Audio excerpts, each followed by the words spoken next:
All right. Shalom, shalom. First and foremost, we give all praises, all honor, and glory to Yahweh, Bahashem, Yahweh Shai, Bahashem, Rakah Kodash. Double honors be to our apostles and elder bishops of Great Millstone. Peace and salutation to the elders and Akim of GMS, men that are like him, that is pushing his word with truth and sincerity. And shalom, total for elect. And we're going to continue off with this series through the spirit and power of Yahweh Bashem Shai. Just picked a random book out of the New Testament. Salaki, the Old Testament. Last time we snapped off, we ended off First and Second Kings. Now I was thinking about doing the Book of Judges, but through the Spirit, I just want to roll with the Book of Joshua. Quick summary of the Book of Joshua. All right, like I said, it is all not random, but sporadic books that I want to get into. Those will continue off the series. So without further ado, we're going to get into the sixth book of the Old Testament, the book of Joshua, the summary. All right. So it's not going to be a long lesson. It's just going to be a summary. All right. So the book of Joshua chronicles Israel's conquest of the promised land under Joshua's leadership, emphasizing faith, obedience, and the Most High's guidance. All right. As you know, the book of Joshua was a lot of war. The Heavenly Father has commanded Joshua and the Israelites to go and conquer a lot. All right. All right, so the book of Joshua, the sixth book of the Bible, follows the Israelites after Moses' death as they transition from wandering into the wilderness to settle into the land of Canaan. All right, the land promised to their ancestors, Abraham, Isaac, and Jacob, as we know today, the land of Israel. All right, of course, the Canaanites dwelt in that land along with other heathens in the surrounding areas. Joshua, Moses' appointed successor, leads the people with courage and faith, demonstrating that victory comes through obedience to the Most High.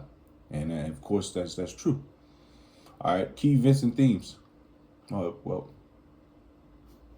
Slack it, but before I do that, okay, this is it. Okay, so leadership and role. Joshua served as Moses' assistant, accompanying him part way up Mount Sinai and attending the tent of meeting, which allowed him to learn leadership under the Most High's guidance. Exodus 24:13. Matter of fact, I can get these precepts real quick.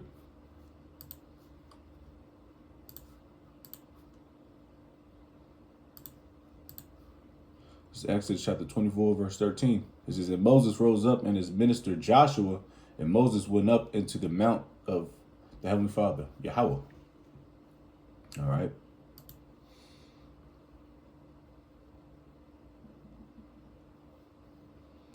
Excuse me. Where am I at?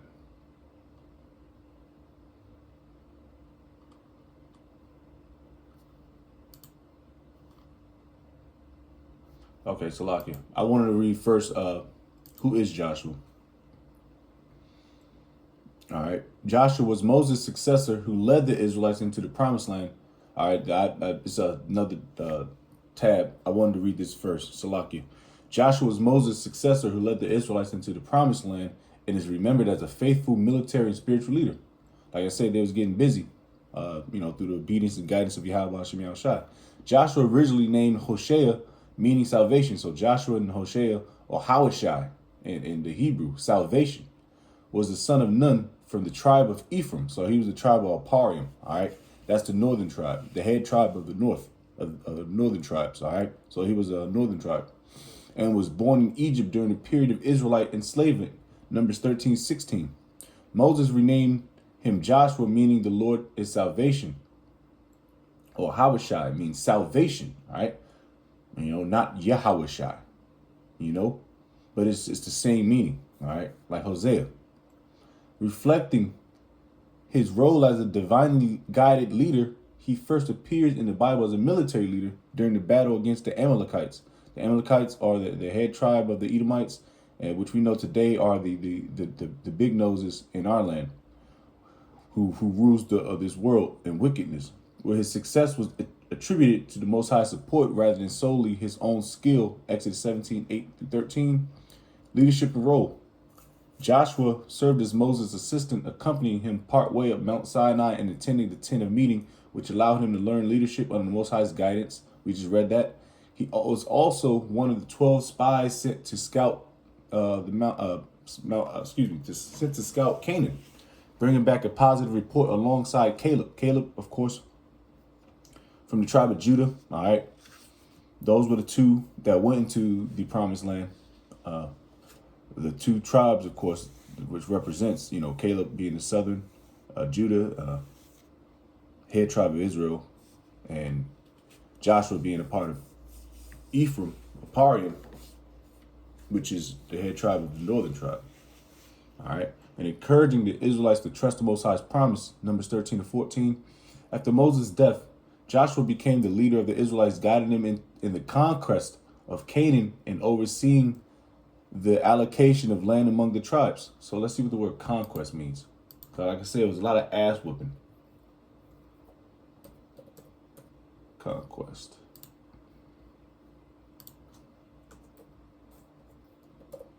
You only hear that when, like I said, during a military operation, so to speak. Conquest, the subjugation and assumption of control of a place or people by use of military force. So you only hear that during a military operation. And like I said, Joshua was a military strategist or military leader or commander, so to speak. All right.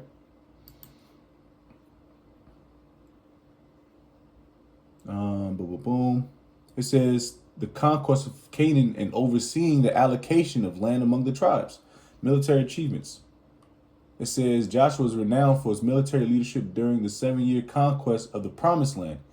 His victories, including the famous Battle of Jericho, are depicted as divinely assisted, emphasizing faithfulness and obedience to the Most High is central to success. He is often cited as a model of courage, loyalty, and effective leadership. So he was a great military leader, man. All right. Historical and spiritual significance. Joshua's life marks a pivotal transition in Israelite history from wandering in the wilderness under Moses to settling in the Promised Land. He is remembered not only for his military prowess, but also for his role in covenant leadership, guiding the Israelites to live faithfully under the Most High's laws while establishing a stable society in Canaan.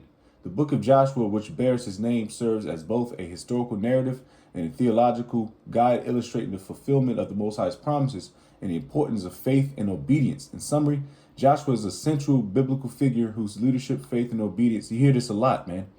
These were faithful men that was doing what they were supposed to do through the spirit of power of Yahweh Shemashai. All right, they was obedient and faithful, man.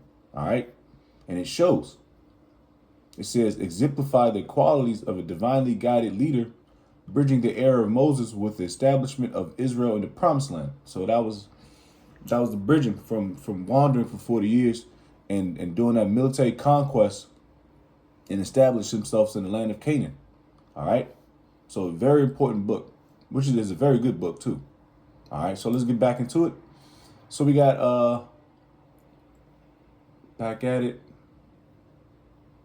Okay. So wilderness to settle in Canaan, the land promised to appointed successor leads the people. Land promised to their ancestors, Abraham, Isaac, and Jacob. That land was promised unto them. And Lord is a man that he should not lie. Joshua, Moses, appointed successor, leads the people with courage, faith, and demonstrating the victory comes through obedience to the Most High. If you're obedience to Heavenly Father, Yahweh, then he's going to make sure you eat. Key events and themes. Joshua becomes leader. Joshua 1. Let's get to Joshua 1. All right. Let's see what we have on time. Okay.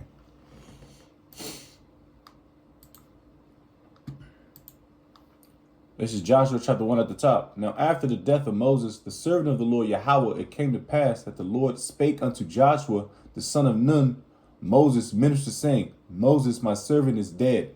Now, therefore, arise, go over this Jordan, thou, and all this people unto the land which I do give to them, even to the children of Israel. All right. Let me see if I keep reading. Every place that the sole of your feet shall tread upon, that have I given unto you, as I said unto Moses. All right. So that's the promise. It said, now back at verse 2. Key event number 2. Rahab, it's early in the morning. Rahab and the spies. We know about that story. Joshua 2. Joshua sends spies to Jericho where Rahab, a Canaanite woman, hides them and expresses faith in Israel's power. Her family is spared, illustrating the Most High's grace and the inclusion of outsiders who trust him. Now, this story is a very good story, too. Like I said, Joshua sends out 2 spies to spy out to see what's going on. And the Canaanite woman, which she's a Hamite woman, all right, but she knows the fame of our Heavenly Father Yahweh, all right, what He's done in the land of Egypt, all right. So she was very fearful, all right, but she hid them. So matter of fact, we might as well go to it real quick. We're not gonna go through all of them, but we're gonna just, like I said, there's a good story too as well. And the Lord might have, but she's gonna be a heathen. She's gonna be a servant in the kingdom, but her and her family, they might be, the Lord's gonna have mercy upon them. They might be in the house, because they show love. Verse Joshua 2 at the top. And Joshua the son of Nun sent out Shittim 2 men to spy secretly, saying, "Go view the land." So they did a survey, or they did a reconnaissance. So we talk in military terms. They did a reconnaissance of the land. To recon. Even Jericho. They went and came into an harlot's house named Rahab and lodged there. And it was told the king of Jericho, saying, "Behold, there came men and hither tonight of the children of Israel to search out the country." And the king of Jericho sent unto Rahab, saying, "Bring forth the men that are come to thee, which are entered into thine house, for they be come to search out all the country." So people knew that she was lodging up Jake, some spies. And the woman took the 2 men and hid them, and said, "Thus there came men unto me, but I wist not whence they were. And it came to pass about the time of shutting of the gate, when it was dark, that the men went out. Whither the men went, I would not pursue after them quickly, for ye shall overtake them. But she had brought them up to the roof of the house, and hid them with the stalks of flax, which she had laid in order upon the roof." So she sacrificed herself, so to speak. All right, she could have got fucked up. Her and her family could have got messed up for hiding the spies, the Jakes. All right, but she did that because she feared the Lord, and she's a heathen woman. A lot of Jakes today don't fear Yahweh Shem Yahushai. And the men pursued after them the way to Jordan unto the fords, and as soon as they which pursued after them were gone out, they shut the gate. And before they were laid down, she came up unto them upon the roof, and she said unto the men, "I know that the Lord have given you the land, and that your terror is fallen upon us, and that all the inhabitants of the land faint because of you." Come on, man. "For we have heard how the Lord dried up the water of the Red Sea for you when ye came out of Egypt, and what ye did unto the 2 kings of the Amorites that were on the other side of Jordan, Sihon and Og, whom ye utterly destroyed." All right, so they know what's popping with the Heavenly Father. All right, so they're fearful, and those are the Lord's men. Those 2 spies are Israelites. All right, and the Lord done all that for the Israelites, bro. That's beautiful. But keep reading, keep pressing forward. Like I said, she asked for mercy of her family and herself. All right, and the Lord spared her. Key event 3: crossing the Jordan. Joshua 3-4. The Most High miraculously parts the Jordan River, allowing Israel to enter Canaan. 12 memorial stones are set up to remember the Most High's power, emphasizing trust and divine provision. So the Lord always sets up things to make sure you remember His name. Make sure you remember the things I've done for you, the wondrous works. All right, set up the stones. He set up so much stuff, man. Hey, He put us in the wilderness for 40 years, man, to make us dwell upon what happened, what was going on, man. That was a miraculous work of how He got us out of the land of Egypt, man. And Jake still complain. They complain all up and down Numbers, the book of Numbers, man. Jake lacked faith, man. And niggas, I have to call them niggas, man, because they are niggas, man. Complaining, ungrateful, man. And to this day. Like I said, that you got prophets on every corner of America, so to speak, talking about what's about to happen, what's to come. Oh man, it ain't gonna happen, talking shit. And Lord got their number, man. You ain't gonna sit there and just talk shit to the prophets, man. Yahweh Shemashah's mouthpiece. All right, 4. The conquest of Canaan. Joshua, the 5th chapter, the 12th chapter. Israel conquers key cities, including Jericho and AI often through miraculous of strategic means. The narrative highlights the Most High's sovereignty, the necessity of obedience, and the consequences of disobedience. Let's see what Joshua 5 talking about. And we're not going to we're going to read too much. Just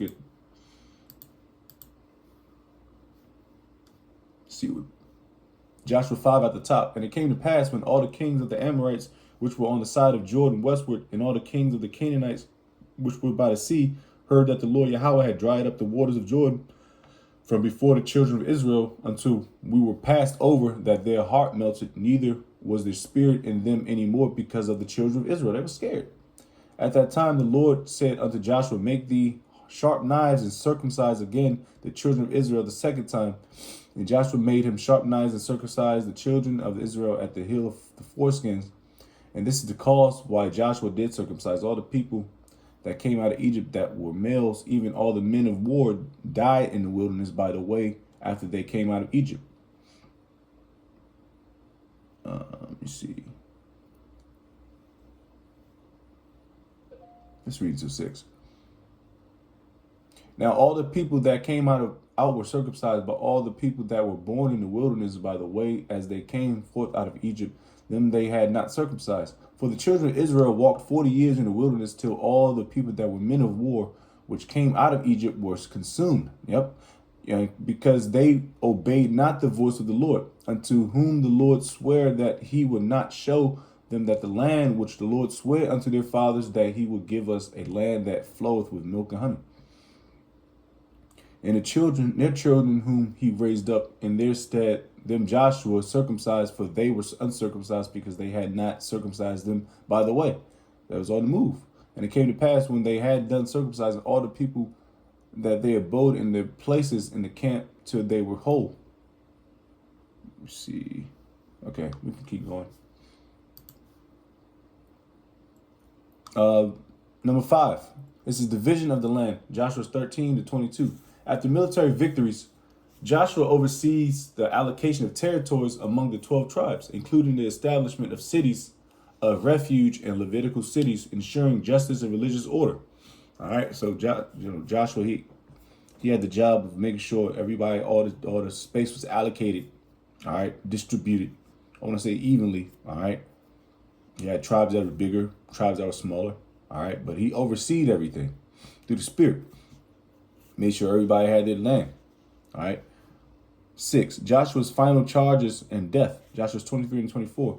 Joshua exhorts the Israelites to remain faithful to the Most High, rejecting foreign powers, and renews foreign gods, and renews the covenant.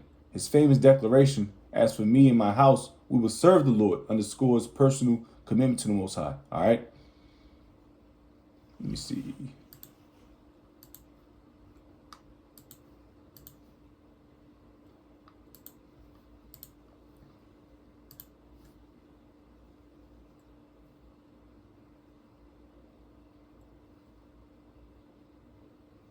I'll read a few verses of Joshua 23 at the top.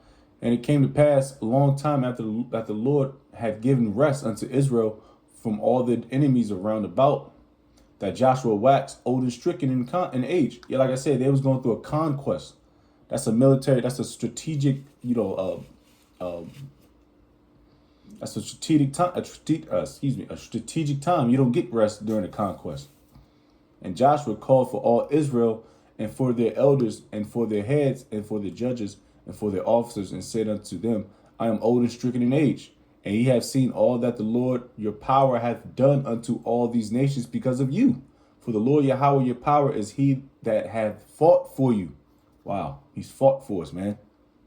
Continue to fight for us to this day. That's why we're still here. And all Joshua did was get busy. During the whole conquest, man. And he was a great leader. Verse 4, behold, I have divided unto you by lot these nations that remain to be an inheritance for your tribes from Jordan with all the nations that I have cut off, even unto the great sea westward. And the Lord your power, he shall expel them from before you and drive them from out of your sight, and ye shall possess their land as the Lord your power hath promised unto you. All right. Be ye therefore very courageous to keep and to do all that is written in the book of the law of Moses, that ye turn not aside therefrom to the right hand or to the left. All right. That ye come not among these nations, these that remain among you, neither make mention of the name of their gods, nor cause to swear by them, neither serve them, nor bow yourselves unto them, but cleave unto the Lord your power, as ye have done unto this day. So he gave him like, yo, before I die, man, make sure y'all, y'all on y'all P's and Q's. All right. Don't go into the idols. You're going to have heathen amongst you, around you. They're going to be serving their power. But now when we get into the kingdom, ain't going to be no niggas ain't gonna be celebrating what you call that fat nigga. Ain't gonna be Elam ain't gonna be what's that? Buddhism, being a Muslim. Nah, there ain't gonna be none of that. It's gonna be one power. All right, Yahweh while Yahweh Shai. All right, ain't gonna be there. You're gonna get down and lay down, man. But anyways, I want to see something before I finish out. Like I said, it's just a quick summary.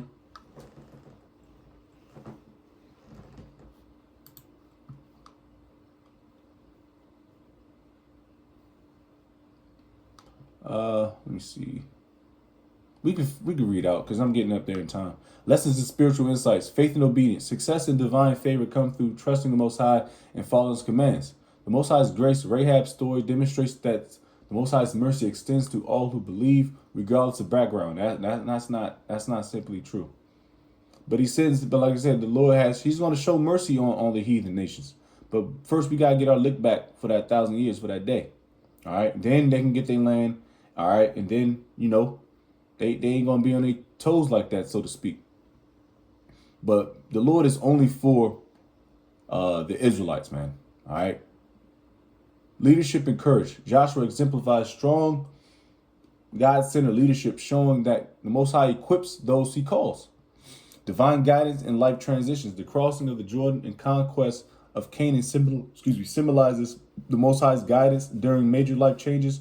The book of Joshua is structured into 24 chapters, divided broadly into two halves: the military campaigns to conquer the Promised Land, chapters 1 to 12, and the distribution of the land among the tribes, concluding with Joshua's final exhortations and death, chapters 13 to 24. That's a beautiful conquest right there. It serves as both a historical record and a theological guide, emphasizing the Most High's faithfulness, the importance of obedience, and the fulfillment of His promises. Now, that's a beautiful book, man. Like I say, he fulfilled what he had to do, and he died of old age, man. As a great leader with a great name. All right, everybody knows the book of Joshua. I want to see something real quick.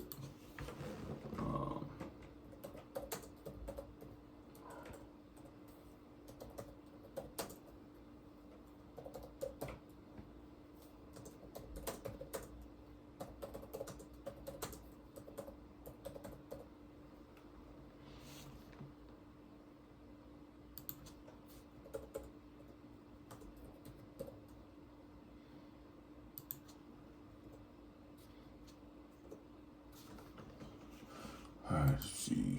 Okay, so we got the book of Joshua details several key military campaigns as the Israelites under Joshua's leadership conquer the Promised Land, including significant battles at Jericho, Ai, and the southern and northern campaigns against various Canaanite kings. So overview of military campaigns. The conquest of Jericho. The first major battle occurs at Jericho, where the Most High instructs Joshua to have the Israelites march around the city for 6 days, followed by 7 times. On the 7th day, the walls of Jericho miraculously collapse after the Israelites shout, leading to their victory. Joshua 6, 1 to 20. Battle of Ai. Following the victory at Jericho, the Israelites face a setback at Ai due to Achan's sin. After addressing this issue, Joshua devises a strategy involving an ambush, successfully capturing Ai. Joshua 7 to 8. Southern campaign. This campaign includes battles against several cities such as Makkedah, Libnah, Lachish, Eglon, and Hebron. Notably, during the Battle of Gibeon, Most High intervenes by sending hailstones and extending the day to ensure Israel's victories. Joshua 10, 1 to 14. The Northern campaign. Joshua leads the Israelites against a coalition of northern kings, culminating in the defeat of Jabin of Hazor. This campaign marks the end of major military operations in Canaan, with the Israelites capturing and destroying Hazor, Joshua 11, 1 through 15.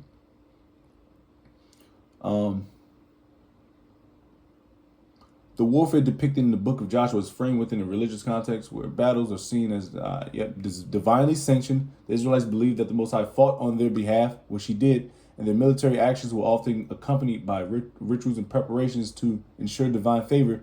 This perspective is crucial for understanding the nature of these conflicts and the moral implications of the conquest. And the Lord is always going to be with us, man. All right, even when we down and out. All right, you might think that the Lord is not with you. The Lord is always going to be with us, man. But he of course, he chastens us. But Yahweh Shema Shai is a man that he should not lie, man. All right, he's going to get us. He was going to bring us to the promised land. Now, how he was going to bring us to the promised land, that's a whole different story.